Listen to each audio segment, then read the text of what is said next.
안녕하세요. 저는 의정부에 사는 70대 여성입니다.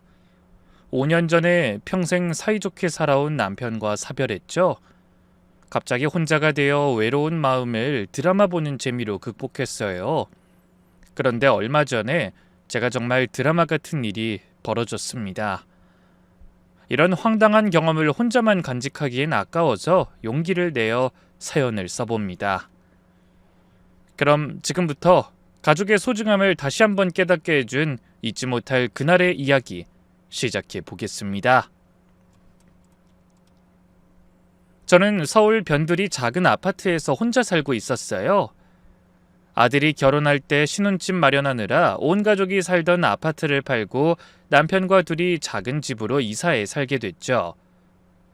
그 집에서 10년 가까이 살다 위암에 걸린 남편이 먼저 세상을 떠났어요. 워낙 사이가 좋은 편이었기에 처음엔 정말 막막하더군요. 그런 혼자만의 삶에 적응하는데 꽤 많은 시간이 걸렸습니다. 둘이 살던 집에 혼자 남겨지자 정말 외로웠거든요. 특히 저녁 때가 되면 더 그랬어요. 예전엔 저녁 먹고 과일 깎아 먹으면서 남편이랑 같이 TV 보는 게 일상이었는데 혼자 외롭게 밥 먹고 덩그러니 앉아있다 보면 한숨만 나오더라고요. 그때 저에게 낙이 되어준 게 바로 막장 드라마였네요. 남들은 너무 자극적인 얘기라고 욕하기도 하지만 저한텐 그만큼 좋은 게 없었어요. 드라마 속 인물들의 복잡한 관계, 배신과 복수, 음모와 반전. 그런 걸 보다 보면 외로움도 있고 집중에 몰입하게 됐거든요. 그 시간만큼은 먼저 떠난 남편도 혼자 남았다는 서러움도 다 있고 그저 다음 이야기에 대한 궁금증만 가득했죠. 그러면서 길게만 느껴지던 혼자만의 시간도 쏜살같이 흐르는 마법을 경험하게 됐답니다. 그 중에서도 압권은 며느리와 시어머니의 고부 갈등이죠. 못된 시어머니가 며느리를 들들 볶는다거나 되바라진 며느리가 시어머니를 가지고 노는 내용을 보면 감정이입해서 주인공과 함께 흥분하기도 했네요. 저도 며느리가 있으니까요. 물론 제 며느리는 그런 드라마 속 악역과는 거리가 멀다고 생각했지만 그래도 가끔 서운할 땐 있었거든요.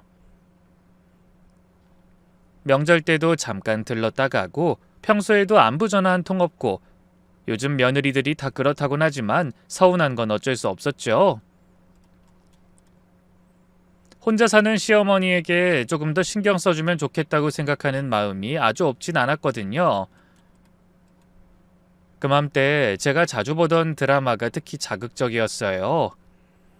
시어머니 재산을 노리는 며느리가 온갖 음모를 꾸미더니 재산을 다 넘겨받곤 본색을 드러내는 내용이었네요. 그런데 또 그게 아예 현실에서 없는 얘기도 아니라서 더 집중하게 됐죠. 요즘 TV를 보다 보면 폐륜에 관한 더 충격적인 뉴스도 많이 나오잖아요. 이게 현실에서도 충분히 있을 수 있는 얘기다 보니 더 집중이 되더라고요. 저런 독한 것 하면서 혼자 흥분하고 다음 회가 궁금해서 꼭 챙겨보게 됐죠.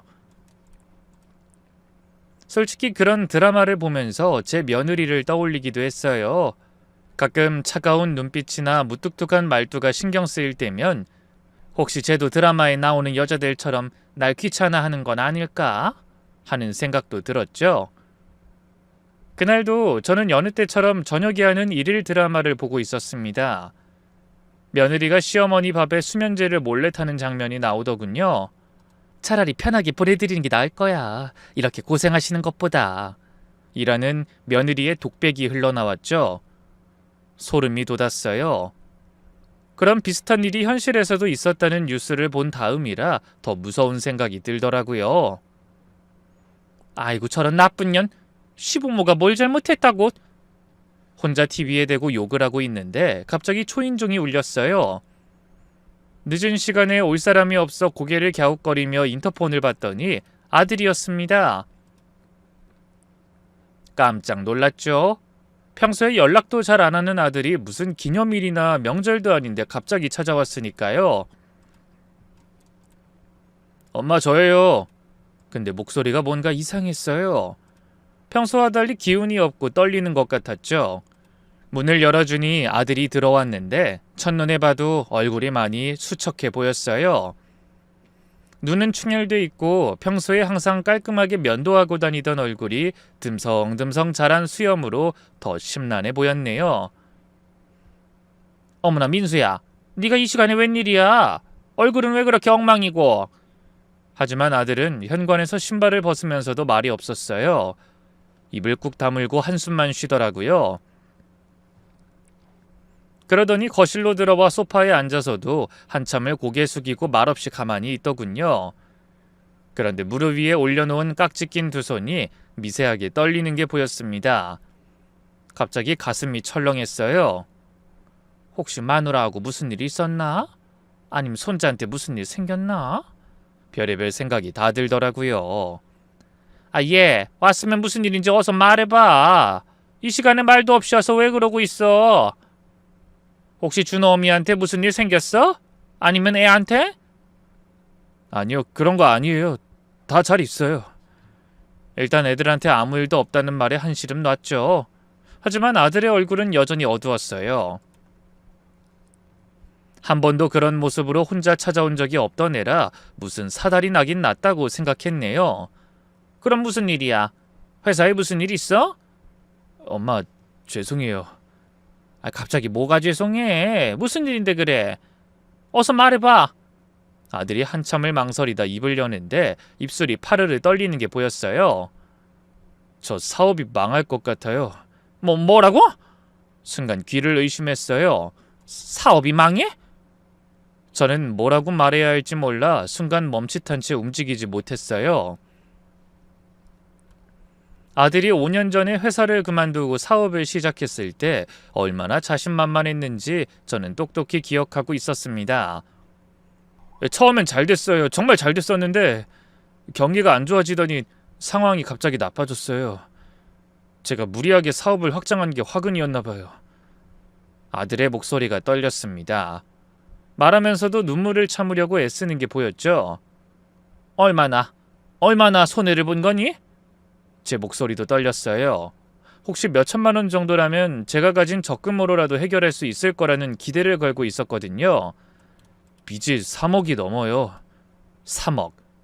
그 숫자가 머릿속에서 맴돌았어요. 3천만 원도 아니고 3억이라니. 너무 큰 금액이라 금방 와닿지도 않았습니다. 3억? 어떻게 이 일이 그 지경이 될 때까지... 거래처도 연쇄 부도가 나면서 제가 그 피해를 고스란히 다 떠안게 됐어요. 은행 대출, 거래처 외상값, 밀린 세금이랑 직원들 월급까지 다 합치니까 3억이 넘어요. 그거 말고도 지인들한테 조금씩 빌린 것도 있는데 그건 다 계산해보지도 못했어요. 아들은 더 이상 말을 잇지 못했어요. 고개를 숙인 채 어깨가 들썩이는 게 보였죠. 제 아들이, 그 씩씩하던 아들이 그렇게 무너지는 모습을 보니 가슴이 찢어지는 것 같았어요. 그래서 지금은 상황이 어떻게 된 거야? 다음 달 25일까지 은행 대출 못 갚으면 집이 경매로 넘어가요. 애 학원비도 이미 3개월째 밀렸고 애 엄마가 동네 마트에서 아르바이트 하는데 그걸로 버티기에도 한계가 있고. 그때였어요. 또 초인종이 울렸습니다. 이번엔 며느리와 중학생 손자였어요. 문을 열어주니 며느리의 얼굴도 아들 못지않게 수척해 보이더군요. 평소에 깔끔하게 화장하고 다니던 며느리가 그날은 퉁퉁 부은 맨 얼굴로 왔더라고요. 어머님! 며느린 들어오자마자 제 앞에 고개를 푹 숙이더니 갑자기 무릎을 꿇었습니다. 어머님 죄송해요. 정말 죄송해요. 아니 이게 무슨 짓이야. 어서 일어나. 제가 황급히 일으키려 했지만 며느리는 망부석처럼 앉아 꼼짝하지 않았어요. 어머님께 이런 부탁드리게 될 줄은 정말 몰랐어요. 이래선 안 된다는 것도 아는데 저희가 너무 급해서 생각나는 사람이 어머님뿐이었어요. 저희 친정 오빠한테도 이제 더는 손 벌릴 수 없을 만큼 돈을 많이 빌려서 그 집도 저희 때문에 이혼말까지 오가는 상황이에요. 며느리가 울먹이며 말했어요. 평소에 도도하고 당당하던 며느리가 그렇게 초라한 모습으로 무릎 꿇고 있는 걸 보니 마음이 아팠습니다. 아무리 서운한 점이 있었다고 해도 며느린 며느리잖아요. 할머니. 이번엔 손자가 제 옆으로 다가왔어요. 중학교 3학년 손자 녀석의 얼굴도 어두웠죠. 할머니, 저희 좀 도와주세요. 이대로 있으면 우리 집 망할 것 같아요. 아니, 무슨 소리야. 그럴 일 없어. 넌 어른들 일에 신경 쓰지 말고 공부나 열심히 해. 제가 손자의 머리를 쓰다듬어 주자 녀석까지 눈물을 글썽였어요. 그 나이에 집이 망할까봐 걱정하는 손자를 보게 되다니 참으로 기막히고 원통할 일이었죠. 그때 아들이 잔뜩 가라앉은 목소리로 입을 열었어요. 엄마, 정말 죄송한데 다른 방법이 없어요. 이 집을 좀... 말을 끝맺지 못하는 아들을 보니 무슨 말인지 알 것 같았어요. 제가 사는 집을 팔아서 빚을 갚아달라는 거였죠. 그때 며느리가 말했습니다. 어머님이 도와주지 않으시면 저흰 정말 길거리에 나앉게 돼요. 아니, 어쩌면 저 사람 소송에 휘말려서... 소송이라니. 돈 빌려주고 못 받은 사람들이랑 월급 밀린 직원들이 소송한다고 난리거든요. 그러면서 절 바라보는 며느리의 눈에 절박함이 가득했습니다. 준호 아직 한참 공부해야 하는데 부모가 신용불량자가 되고 전과 생기면... 어머님 제발. 며느린 다시 고개를 숙였어요. 불과 1시간 전까지만 해도 아무 시름 없이 TV 드라마 보면서 욕이나 하고 있었는데 갑자기 무슨 일이 생긴 건지 정신이 없더라고요. 그때 며느리가 저에게 바짝 다가와 손을 잡으며 말했어요. 어머님, 이번 일만 잘 넘어가게 도와주시면 저희가 잘 모실게요. 제가 정말 이 은혜 절대 잊지 않고 열심히 모신다고 맹세해요. 그동안 자주 찾아뵙지 못해서 죄송했어요. 맨날 바쁘다는 핑계 댔는데 사실은 제가 게을렀어요. 잘못했어요. 앞으로는 정말 잘할게요. 며느리의 목소리가 너무나 간절했어요. 저희 안방 내드릴게요. 어머님이 좋아하시는 화분도 다 가져오시고 필요한 것 있으면 뭐든지 다 해드릴게요. 옆에서 아들도 거들었어요. 엄마, 이번 위기만 넘기면 저 진짜 정신 바짝 차리고 일할게요. 그래서 꼭 이 집보다 훨씬 좋은 집 다시 마련해 드릴게요. 약속드려요. 제가 오죽 급하면 이러겠어요. 네, 어머님. 이 어린애가 요즘 집 걱정된다고 아르바이트 하겠다고 학교도 그만둔다는데 정말 미치겠어요. 세 사람이 모두 절 바라보고 있었어요. 간절하고 애처로운 눈빛들. 특히 손자의 눈빛이 제일 마음 아팠습니다. 아직 어린 나이에 어른들의 무거운 이야기를 들어야 하다니. 아이, 그러게 이런 일을 왜 애가 알도록 만들어? 여긴 뭐하러 데려오고? 그러자 손자가 펄쩍 뛰며 제 부모 편을 들더군요. 아니에요, 할머니. 엄마 아빠는 비밀로 하려고 했는데 집에 빚쟁이가 찾아와서 알게 된 거예요. 여기도 제가 마음대로 따라온 거고요. 그런 말을 하는 손자가 더욱 안쓰러워 저는 한숨을 쉬며 말했습니다. 며칠만 생각할 시간을 다오. 이렇게 갑자기 결정할 수 있는 문제가 아니잖아. 그 말을 들은 아들이 눈을 빛내며 말했어요. 네, 엄마. 당연히 시간 필요하시죠.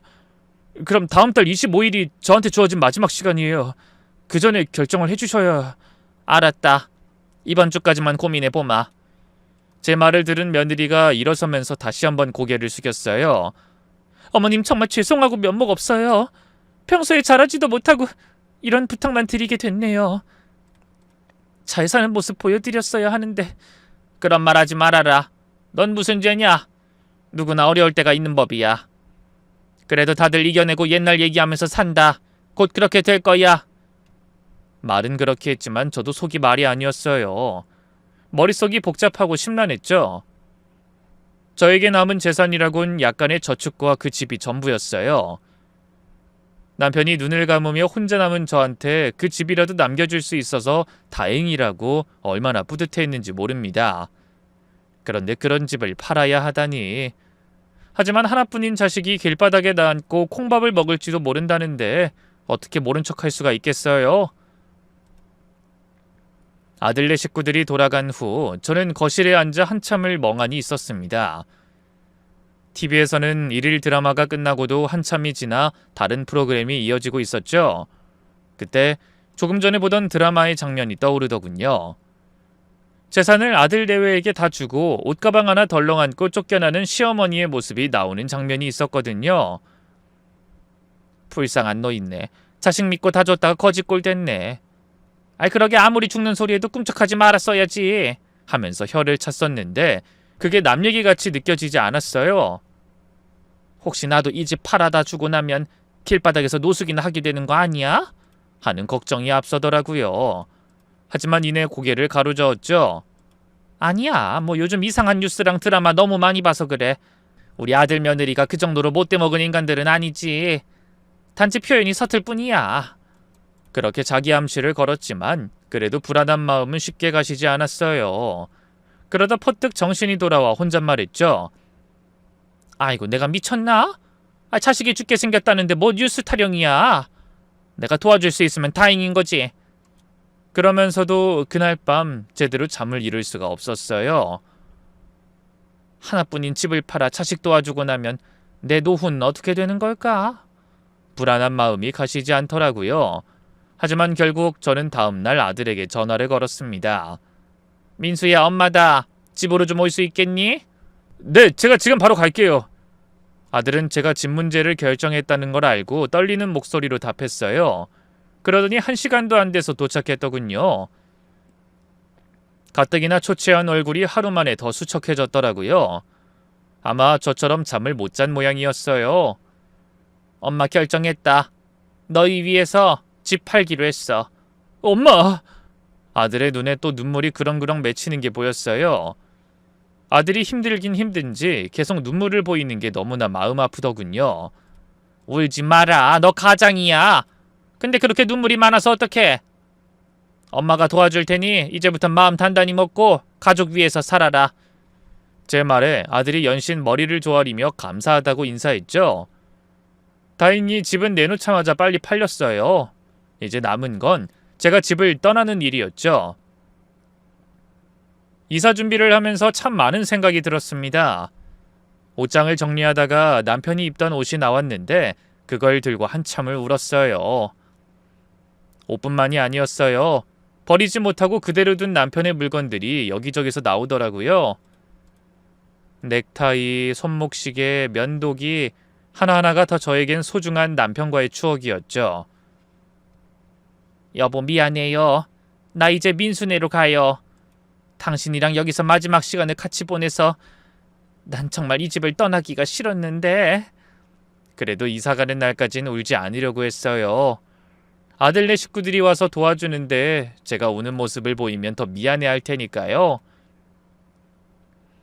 며느리가 부지런히 짐을 싸면서 말했죠. 어머님, 필요한 거 버리지 말고 다 가져가세요. 이거 다 아버님이랑 추억이 있는 물건들이잖아요. 베란다에도 공간이 있고 작긴 하지만 빈 방도 있어요. 고맙다. 그래도 어차피 떠난 사람 물건 이젠 다 버려야지.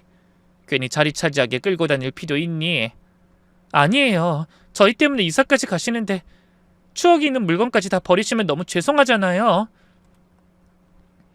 내심 쓸데없는 물건 끌어들인다고 며느리가 질색하지 않을까 해서 걱정하고 있던 저는 그런 말이 무척 고맙더라고요.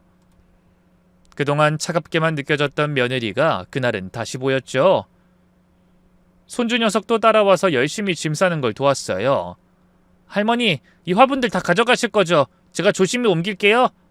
그래, 고맙다. 할아버지가 키우던 난초는 특히 조심해서 옮겨줘. 네, 할머니, 걱정하지 마세요.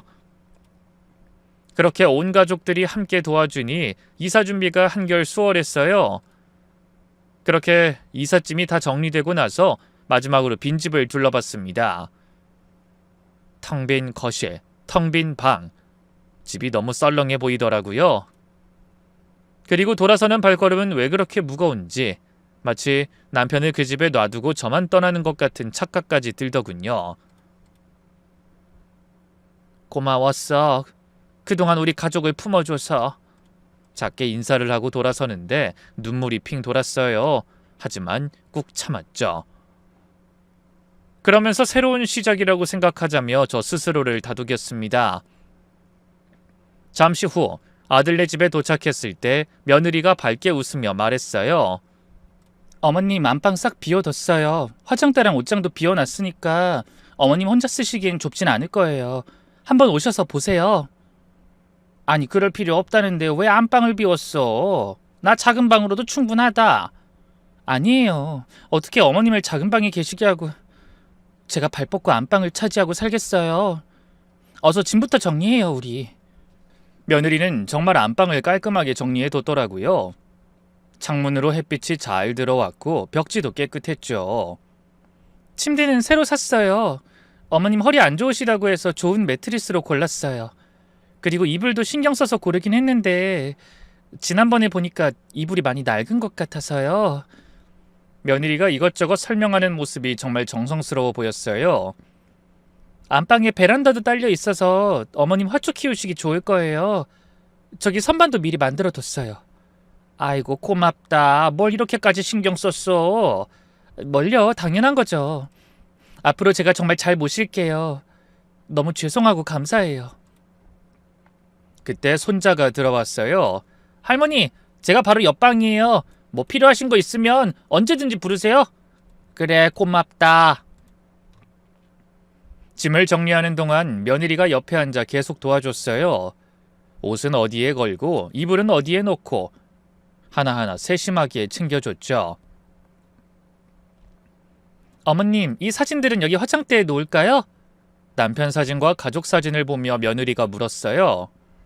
그래, 거기 좋겠다. 아침에 일어나면 바로 볼 수 있게. 네, 어느 정도 정리된 것 같은데 저는 저녁 준비할게요. 너무 무리하지 마시고 나머진 저랑 천천히 하고 어머님도 저녁 드시기 전까진 좀 쉬세요. 그러더니 부엌으로 나가 뚝딱거리는 소리가 들리더군요. 온종일 이사 돕느라 피곤했을 텐데 그런 티도 내지 않았어요. 그리고 잠시 후 며느리가 정성껏 차린 식탁에 앉았습니다. 갈비찜에 잡채, 전에 나물 반찬까지 제가 좋아하는 것들로 식탁이 꽉 찼더군요. 어머님 갈비찜 좋아하시죠? 한다고 했는데 맛이 어떨지 모르겠어요. 아이고, 너도 계속 이사 돕느라 힘들었을 텐데 뭘 이렇게 많이 했니? 어머님 오신 첫날인데 환영 파티 해야죠. 많이 드세요. 그러더니 밝게 웃는데 제가 그동안 며느리를 오해하고 있었던 게 아닐까 하는 생각까지 들더군요. 애가 부침성이 없어서 저를 어색해하는 걸 제가 쌀쌀 맞다고 오해한 게 아닌가 그런 생각이 들더라고요. 그런데 저를 위해 성격에도 맞지 않는 노력을 하는 며느리가 무척 고마웠습니다. 그리고 온 가족이 둘러앉아 밥을 먹으니 정말 오랜만에 따뜻함도 느껴졌어요. 그제야 혼자 먹던 밥상이 얼마나 쓸쓸했는지 새삼 깨닫게 되더라고요. 할머니, 이제 매일같이 밥 먹을 수 있어서 좋아요. 그동안은 할머니 식사는 하셨는지 혼자 뭐 하시는지 아빠가 걱정 많이 했거든요. 그 말에 저도 웃었습니다. 그러면서 속으로 말했어요. 여보, 이것도 나쁘지 않네요. 아니, 오히려 더 좋은 것 같아요. 애들이랑 같이 먹으니 밥맛도 더 좋은 것 같고 이제야 사람 사는 것 같네요. 그때 숟가락을 들던 아들이 말했어요. 엄마, 정말 감사해요. 엄마 덕분에 빚 청산하고 새 출발할 수 있게 됐어요. 이번엔 정말 열심히 해서 꼭 잘 사는 모습 보여드릴게요. 그래야지. 넘어졌으면 다시 일어서면 되는 거야. 어머님, 저도 앞으로 정말 잘할게요. 그동안 소홀했던 것도 반성하고 있어요. 며느리의 말이 진심으로 들려 저는 마음이 놓였습니다. 식사 후에 며느리가 차를 내오며 말했어요. 어머님, 국화차예요. 한번 드셔보세요. 어머나, 향이 아주 좋구나. 네, 아무래도 잠자리가 바뀌면 잠을 설치실 것 같아서요. 국화차가 심신 안정이랑 숙면에도 좋다고 해서요. 고맙다, 잘 마시마. 저는 세심한 며느리의 배려에 한 번 더 감동했습니다. 따뜻한 차를 마시며 온 가족이 거실에 모여 앉아 이런저런 이야기를 나눴어요. 손자는 학교 이야기를, 아들은 사업 이야기를, 며느린 저에게 동네 정보를 알려줬죠. 그런 평범한 일상이 얼마나 소중한지 새삼 느끼게 되더군요. 혼자 살 때는 집안에 늘 TV 소리만 들렸는데 온 가족들의 목소리가 집안을 채우니 뭔가 뭉클하기도 하고 비었던 가슴이 채워지는 것 같기도 했어요. 그러다 밤 9시가 넘자 며느리가 말하더군요. 어머님, 피곤하실 텐데 먼저 주무세요. 낯선 곳이라 불편하실 수도 있는데 필요한 거 있으면 언제든 말씀하시고요. 그래, 고맙다. 너희도 일찍 자거라. 나 도와준다고 피곤했을 테니. 그리고 방으로 들어와 침대에 누웠어요. 낯선 천장, 낯선 벽지, 모든 게 어색했지만 곧 익숙해질 거라 믿으며 눈을 감았습니다. 창문 밖에서 들리는 소리도 예전 집과는 달랐어요. 고요하던 예전과는 다르게 아들네 집은 차 소리도 들리고 사람들이 웅성거리는 소리도 들리더군요. 아마 2층이라 층수도 낮고 바로 옆에 큰 길이 있어서 그런 것 같았어요. 하지만 이상하게 마음은 편했습니다. 가족들이 함께 있다는 생각에 오히려 든든했죠. 옆방에서는 손자가 책장 넘기는 소리가 들리고 거실에서는 아들 부부가 뭔가 부산스럽게 움직이는 소리가 들렸어요. 저는 그 소리를 자장가 삼아 깊은 잠에 빠졌습니다. 피곤했던 탓인지 금세 잠이 들었네요. 그런데 한참 자다가 갑자기 눈이 떠졌어요. 목이 말라서였죠. 시계를 보니 새벽 4시, 물을 마시러 나가야겠다고 생각하고 조용히 방문을 열었어요. 복도는 어두웠지만 어딘가에서 희미한 불빛이 새어나오고 있더군요. 아니, 아직 누가 안 자나? 아님 벌써 일어난 건가? 궁금한 마음에 발소리를 죽이며 부엌 쪽으로 걸어갔어요. 헌데 그때 부엌 옆 작은 방에서 소근거리는 소리가 들렸습니다. 사람이 방으로 쓸 만큼 넓은 공간은 아니었지만 잡다한 물건을 넣어둘 수 있게 다용도실 용도로 만들어진 방이었죠. 그런데 그곳에서 불빛이 새어나오고 아들과 며느리의 목소리가 들려왔어요. 물을 마시러 가던 저는 발걸음을 멈췄습니다. 왠지 몰래 엿드는 것 같아서 고민하다 돌아서는데 그때 잔뜩 긴장한 것 같은 며느리의 목소리가 들려왔어요. 여보, 정말 이래도 되는 거야? 나는 정말 못하겠어. 며느리가 심하게 떨고 있었어요. 자세히 들어보니 울먹이는 것 같기도 했고요. 왜 이래? 이제 와서 무슨 소리야? 당신이 할 수 있다고 해서 시작한 일이잖아. 아들의 목소리는 차갑고 단호했어요. 평소에 다정한 목소리가 아니었죠. 하지만 그런 짓을 어떻게 해? 웃기지 마. 이제 와서 발뺌하겠다는 거야? 일이 이렇게 됐는데 어쩌라는 거야? 이제 이판사판이라고. 쟤들이 무슨 소리를 하는 거지? 저는 가슴이 쿵쿵 뛰기 시작했습니다. 다리도 떨려서 벽에 기대야 했죠. 다시 며느리의 숨가쁜 소리가 들려왔어요. 그래도 이건 아닌 것 같아. 차라리 다른 방법을. 다른 방법? 그럼 너한테 뭐 좋은 방법 있어? 이제 방법은 하나뿐이라고. 우리 이제 더는 물러설 수 없다는 거 몰라? 서둘러야 해. 몇 시간 후면 아침이라고. 그래서 뭘 어떻게 하라는 거야? 그냥 망치로 내려치던지 아니면 산채로. 그 말에 저는 손으로 입을 틀어막고 터져나오려는 신음을 삼켜야 했습니다. 그만해. 난 못하겠어. 내 손으로 어떻게 그런 짓을 해? 며느리가 울부짖듯이 하는 말을 듣자 심장도 미친 듯이 뛰었어요. 눈앞이 캄캄하고 온몸이 얼어붙는 것 같았죠. 저런 무서운 말을 늘어놓는 게 제 자식이라고는 도저히 믿기지 않았어요. 내가 잘못 들은 거겠지. 그래, 뭐 꿈을 꾸고 있는 거야. 저는 어떻게든 마음을 가라앉히기 위해 노력했어요. 자기야, 제발 우리 다른 방법 찾아보자. 그래, 다른 사람한테 부탁하는 거야. 돈만 주면 얼마든지 이런 일 해줄 사람 있을 거야. 됐어. 이렇게 시간만 잡아먹어봤자 결심만 더 어려워질 뿐이야. 얼마나 오래전부터 계획했던 일인데 그까지 두려움 때문에 다 그르치겠다는 거야? 그냥 눈 딱 감고 해치우라니까. 잠깐이면 되잖아. 정말 다른 방법은 없을까? 없어. 우리 계획대로 하려면 이 방법뿐이라고. 하지만 도저히 내 손으로는 못하겠어. 그럼 자기가 해. 뭐? 내가? 이건 처음하고 말이 다르잖아. 네가 할 수 있다고 가만히 있는데 옆구리 먼저 찌른 건 너야. 아들의 목소리가 커지자 며느리가 다급하게 말했어요. 조용히 좀 해. 준호랑 어머님 깨겠어. 애한테 충격 주고 싶어서 그래? 두 사람은 끔찍한 모의를 하며 고민하고 있었어요. 무언가 무서운 짓을 벌이려고 하지만 쉽게 용기 내지 못하는 것 같았죠. 그리고 저는 직감적으로 그게 저를 위험에 빠뜨릴 대화라는 걸 확신할 수 있었어요. 평생 고생해 키우고 마지막 남은 집까지 팔아 앞길 열어주려고 한 제 아들이 저를 해치려고 한다는 걸 말이죠. 다리가 후들후들 떨렸어요. 벽을 짚고선 팔에서도 힘이 빠져 하마터면 주저앉을 뻔했습니다. 하지만 정신을 차리려 온몸의 기운을 다 끌어모아 간신히 한 발 한 발 조심스럽게 움직였어요. 도망쳐야 해. 일단 무조건 이 집에서 나가야 해. 오직 그 생각뿐이었네요. 옷이나 핸드폰 같은 걸 챙길 여력도 없었습니다. 그래서 고개를 들자 부엌을 지나 현관으로 가는 길이 보였어요. 저는 최대한 숨을 죽이고 조심스럽게 그곳으로 향했죠. 그때 제 눈에 식탁 옆에 걸린 생활비 달력이 보였습니다. 며느리가 생활비를 절약하겠다며 주머니가 달린 달력에 매일매일 사용할 현금을 계획해 맞게 넣어둔 것이었어요. 얼른 그중 몇 개의 손을 넣어 10,000원짜리 몇 장을 주머니에 쑤셔 넣었습니다. 그리고 다시 숨죽여 현관으로 발길을 돌렸어요. 다행히 그때까지도 두 사람은 서로 의견이 맞지 않아 다투느라 제 작은 발소리를 듣지 못하는 것 같더군요.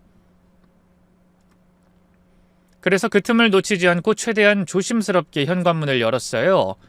그리고 밖으로 나오자마자 미친 듯이 달렸습니다.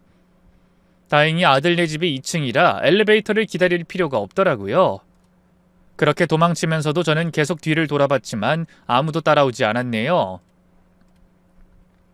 아파트 밖으로 나오니 찬 공기가 폐를 찌르는 것 같았어요. 새벽 공기가 제법 차가웠지만 그 순간 저는 추위보다 무서움 때문에 온몸이 떨려왔습니다. 이제 어디로 가지? 이 시간에 갈 곳도 없고. 정신 차려보자. 잘 생각해봐. 어쨌든 여기선 멀리 가야 해.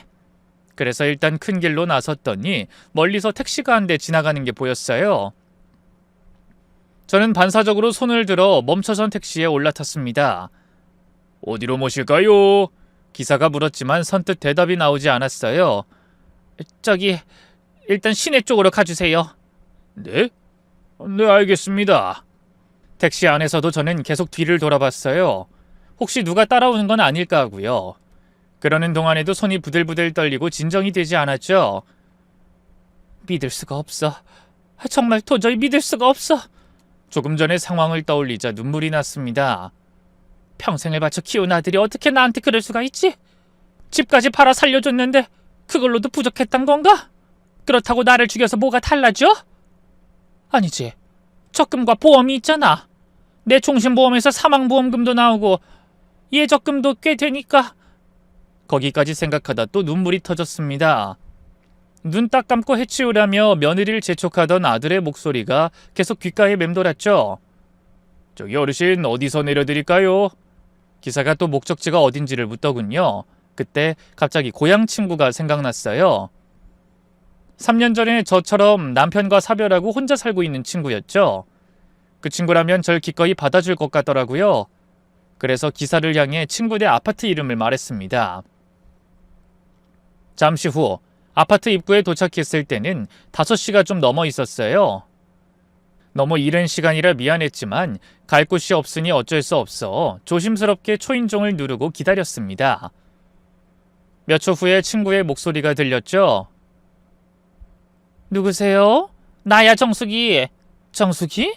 아니, 네가 이 시간에 무슨 일이야? 그러더니 곧 문이 열리고 친구가 잠옷 차림으로 나와 제 모습을 보더니 깜짝 놀랐죠. 어머나, 정숙아, 얼굴이 왜 이래? 무슨 일 있었어? 친구의 얼굴을 보자 저는 또 눈물이 왈칵 쏟아졌어요. 순애야, 이른 시간에 미안하다. 근데 내가 갈 곳이 없어서. 친구는 단박에 뭔가 심상치 않은 일이 일어났음을 눈치챘는지 눈을 크게 뜨며 말했어요. 일단 들어와. 얘긴 천천히 하고. 친구가 절 안으로 이끌었어요.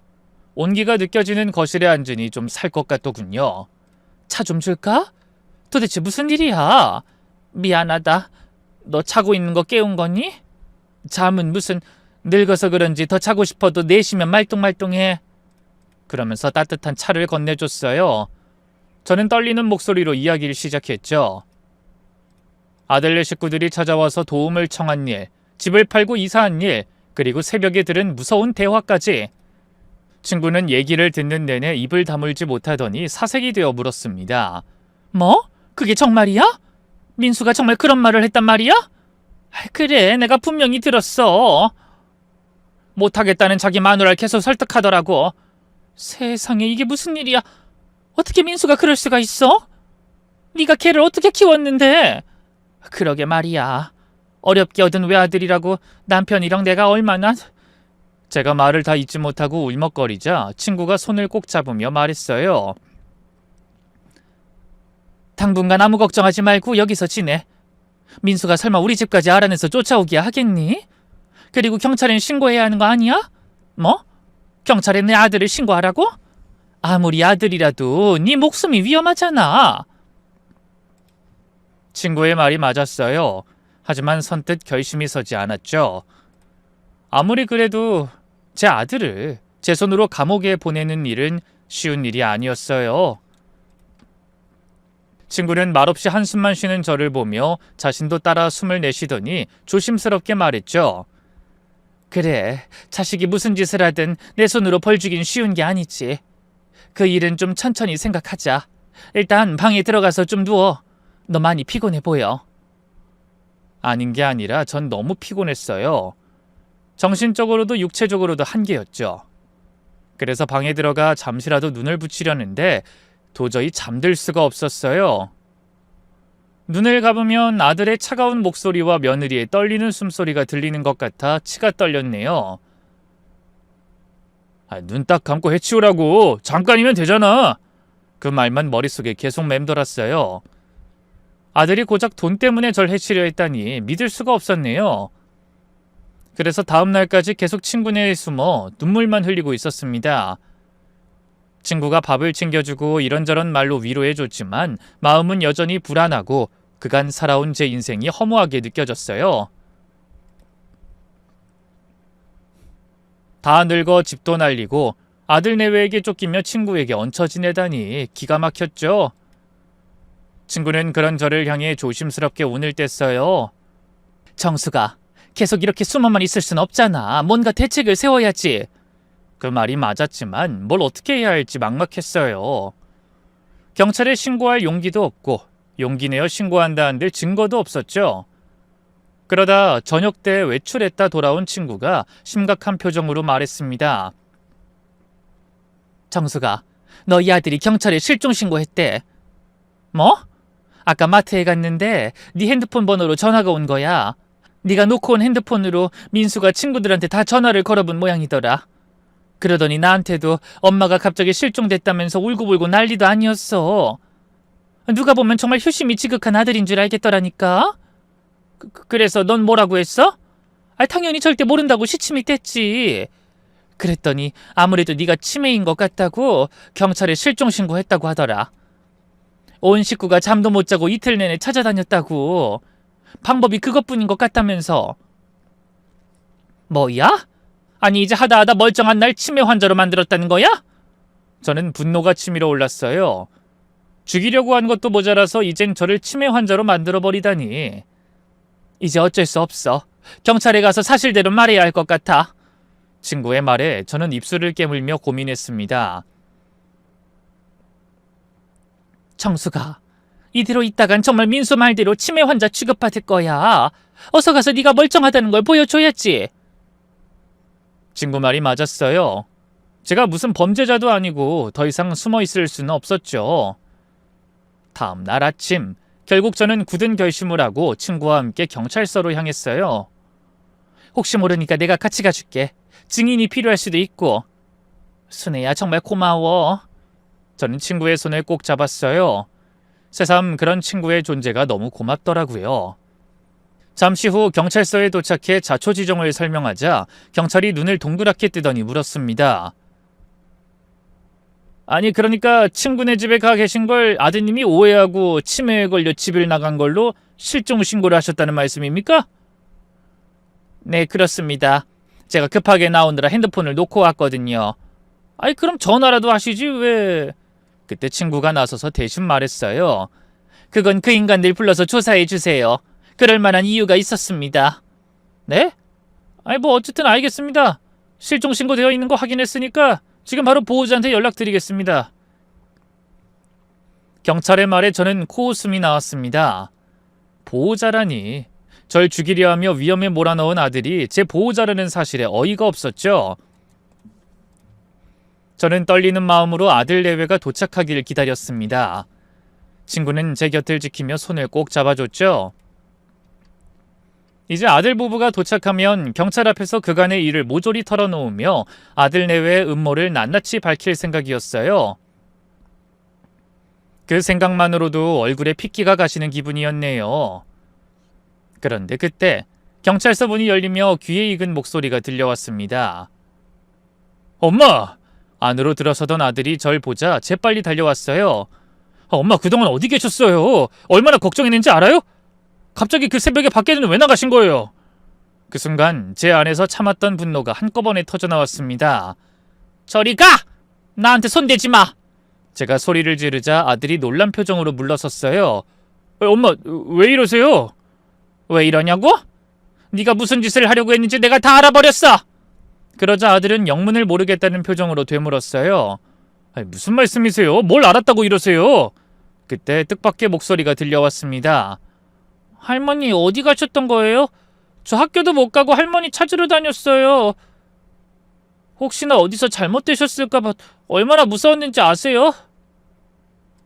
그런 손자의 말에 저는 가슴이 미어졌습니다. 손자는 아무것도 모를 텐데 이 엄청난 사실을 알고 얼마나 상처를 받을지 눈물이 앞을 가렸죠. 준호야, 넌 나가 있어. 이건 어른들이 해결할 일이야. 그때 손자 곁에 서 있던 며느리도 저를 향해 다가오며 말했어요. 어머님, 무슨 일이 있었던 건지 차분히 말씀해 주세요. 저희가 얼마나 걱정했는데.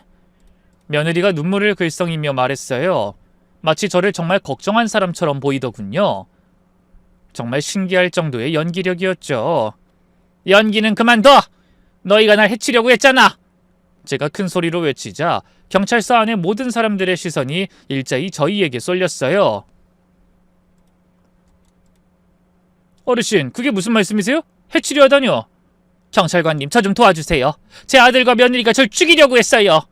네? 엄마 무슨 말씀이세요? 제 말에 아들이 황당하다는 표정으로 외쳤죠. 하지만 저는 굴하지 않고 아들을 향해 거침없이 말했어요. 너희 둘이 나한테 하려고 했던 짓 다 들었다고! 그래놓고 멀쩡한 날 정신 나간 노인네라고 신고해서 모든 일을 무마하려고 들어? 치매? 내가 치매라고? 그 말을 하며 제가 친구를 돌아봤어요. 경찰관님, 제가 증인입니다. 제 친구는 아주 멀쩡해요. 전혀 치매가 아니라고요. 필요하면 병원 진료 받아봐도 됩니다. 어릴 때 일부터 지금까지 살아온 일 하나도 잊지 않고 기억하고 계산도 저보다 더 빨리 잘한다고요. 친구가 흥분해서 외치자 경찰이 황당하다는 표정으로 말했어요. 일단 좀 앉아서 차분히 이야기를 들어보죠. 그래서 저희는 경찰이 마련해준 자리에 앉아 얘기를 시작했습니다. 자, 어르신, 무슨 일이 있었는지 차근차근 말씀해 주시겠어요? 젊은 경찰이 친절하게 물었어요. 저는 심호흡을 하고 이야기를 시작했죠. 제 아들이 사업에 실패해서 제게 도움을 요청했어요. 그래서 집을 팔아서 도와줬죠. 그리고 아들 집으로 이사를 갔는데, 네, 그런데요. 이사 간 첫날 밤에 우연히 아들 부부의 대화를 듣게 됐어요. 근데 그 내용이... 말하다가 목이 메었어요. 제 아들의 범죄를 고발해야 한다는 게 가슴이 아팠죠. 어떤 내용이었습니까? 저를 해치려고 하는 내용이었어요. 저를 망치로 때리든지 산채로 눈 한 번 딱 감으면 금방 끝난다고 며느리를 설득하고 있었어요. 그때 아들이 벌떡 일어나며 소리쳤어요. 네? 아니 엄마, 그럼 그 말 듣고 집을 나가셨다는 말이에요? 그래. 내가 그날 분명히 들었어. 네가 주방 옆 그쪽 방에서 딱 감고 해치우라고 잠깐이면 된다고 준호 엄마 설득했잖아. 너희들이 이미 오래전부터 계획했던 일이라는 것도 다 들었다고. 세상에, 그걸 어떻게... 민수의 얼굴이 하얗게 질렸어요. 이제 빠져나갈 수 없다는 걸 아는 모양이었죠. 그때 가만히 그 상황을 지켜보던 며느리가 갑자기 나섰어요. 경찰관님, 이건 다 오해예요. 그건 그런 뜻이 아니었어요. 그럼 무슨 뜻이었는데? 제가 며느리를 노려보며 외쳤습니다. 그건... 며느리가 차마 자기 입으론 말하지 못하겠는지 더듬거리며 주저했어요. 그때 제 친구가 나서더군요. 경찰관님, 제 친구는 그날 새벽에 혼자 도망쳐서 우리 집으로 찾아왔어요. 얼마나 무서웠으면 아무것도 챙기지 못하고 맨몸으로 도망쳤겠어요? 어제 하루 종일 집안에서 벌벌 떨면서 숨어 있었다고요. 일단 양쪽 이야기를 다 들어봐야겠네요. 아드님, 어머니가 말씀하신 그 대화에 대해 설명해 주시겠습니까? 경찰이 아들을 바라봤습니다. 그러자 아들은 당황한 듯 얼굴이 시뻘겋게 달아올랐어요. 그러고는 역시나 넋이 반쯤 나간 것 같은 며느리와 눈빛을 주고받더군요. 저기 그게 사실 저희가 그날 밤에 가물치 이야기를 했어요. 아들의 말에 그 자리에 있던 모든 사람들이 인상을 쓰며 방금 무슨 말을 들었는지 선뜻 이해하지 못했죠. 네? 가물치요? 어안이 벙벙한 표정으로 묻는 경찰에게 아들이 한숨을 쉬며 말했습니다. 네, 제가 밤낚시 갔다가 가물치를 잡아왔어요. 가물치 하나 잡으려고 일주일째 밤낚시를 다녔거든요. 근데 마침 그날 드디어 성공했는데 집사람이 그걸 요리하기 싫어해서. 그 순간 그 말을 들은 사람들의 표정이 다 엉망으로 변했어요. 웃어야 할지 울어야 할지 모르겠다는 알 수 없는 표정이었죠. 저는 다급하게 소리쳤습니다. 거짓말! 가물치는 무슨 가물치야! 내가 분명히 들었어! 망치로 머리를 때리던지 산채를 어떻게 하겠다고! 눈만 딱 한 번 감으면 된다고! 오래전부터 계획했던 일이라고! 그런데 그 말을 하다 그만 저도 말끝을 흐리고 말았습니다. 말하다 보니 아들과 며느리의 대화 어디에도 해치려는 상대가 저라는 말이 없었다는 걸 그제야 깨달아 버린 겁니다. 그래서 제가 눈을 굴리며 계속 그날의 대화를 떠올리려 애쓸 때 갑자기 손자가 다가와 이렇게 말했어요. 할머니, 그날 그 얘기 가물치 얘기 맞아요. 이것 좀 보세요. 그러더니 손자가 핸드폰을 열어 동영상 하나를 재생시켰습니다. 잠시 후 어두운 영상 속에서 갑자기 아들의 음성이 들려왔어요. 우와, 드디어 성공했어. 밤낚시 일주일 만에 대형 가물치를 잡았다고. 이거 봐. 이거면 그동안 마음고생하신 엄마 몸보신 제대로 되시겠지? 잡아만 오면 자기가 가물치탕으로 알아서 끓인다고 분명히 약속했으니까 나중에 딴소리 하면 안 돼. 난 잡을 순 있지만 죽이는 건 도저히 못한단 말이야. 준호야, 네가 증인이야. 이건 엄마가 잡아오라고 해서 가져가는 거니까 물고기 손질해서 요리하는 건 너희 엄마 몫이라고. 그러더니 화면에 대고 엄청나게 큰 가물치를 들이밀며 자랑하고 있었어요. 그리고 그런 아들의 웃음소리를 끝으로 동영상이 끝났습니다.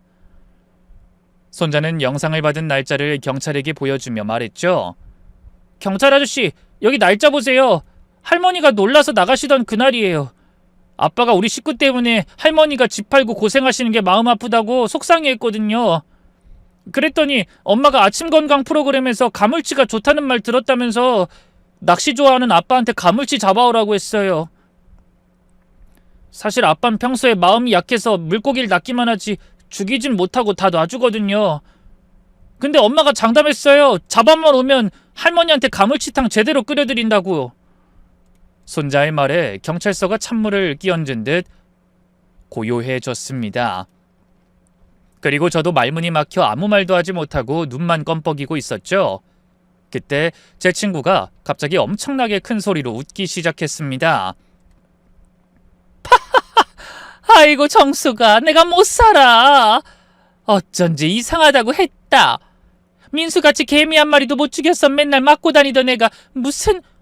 아이고 내 배꼽이야. 그런 친구의 웃음은 마치 전염이라도 된 듯 경찰서에 있는 모든 사람에게 퍼져나갔습니다. 심지어 울상을 찍고 있던 손자와 아들 부부에게도 번졌죠. 아니 어머님, 아무리 저희 대화가 살벌했어도 어떻게 그런 생각을... 엄마, 저희 모르게 어디 건물이라도 사놓으신 거예요?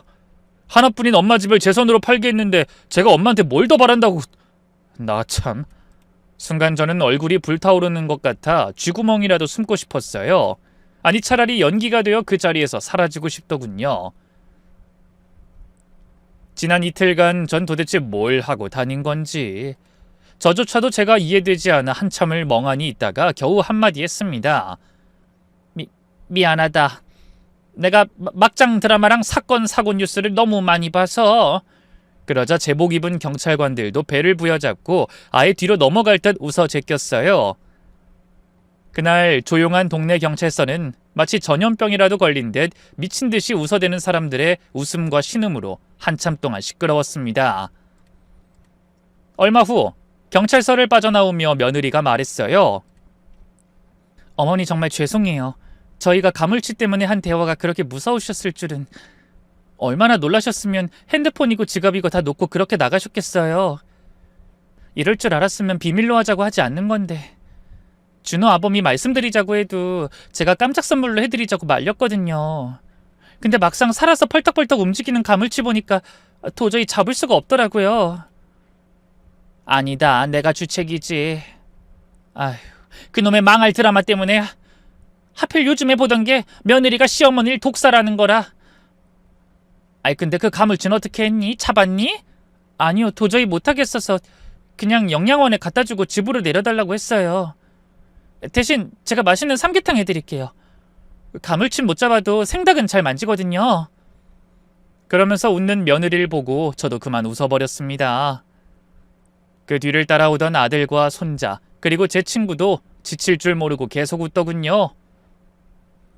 그날 제가 벌인 웃지 못할 그 소동은 나중에도 두고두고 그 경찰서의 전설로 전해지게 됐답니다. 그런 일이 있고 벌써 1년이 흘렀습니다. 저는 여전히 아들, 며느리, 그리고 똘똘한 손자와 함께 행복하게 살고 있어요. 아들은 실패를 교훈 삼아 겸손하게 사업하고 있고, 며느린 절 딸처럼 따르며 챙겨줍니다. 살가운 손자는 매일 저녁 제 방에 자릿기를 떠다주고 필요한 게 없는지 확인하죠. 그리고 요즘도 가끔 생선 요리를 할 때면 며느리가 이렇게 너스레를 떨곤 합니다. 어머님, 저 지금부터 생선 손질합니다. 배 가를 거예요. 오해 없으시길. 그럼 온 가족이 배꼽을 잡고 웃네요. 비록 말도 안 되는 오해로 가족을 고생시키고 망신살이 뻗쳤지만 저는 그 일을 통해 가족의 진정한 의미를 깨달은 것 같아요. 오해도 하고 화해도 하고 함께 울고 웃으며 살아가는 것, 그게 바로 가족이라는 걸 말이죠. 그럼 여러분도 오늘 하루 가족 안에서 돈으로도 살 수 없는 귀한 행복을 누리시길 바라며 저는 이만 인사드리겠습니다. 감사합니다.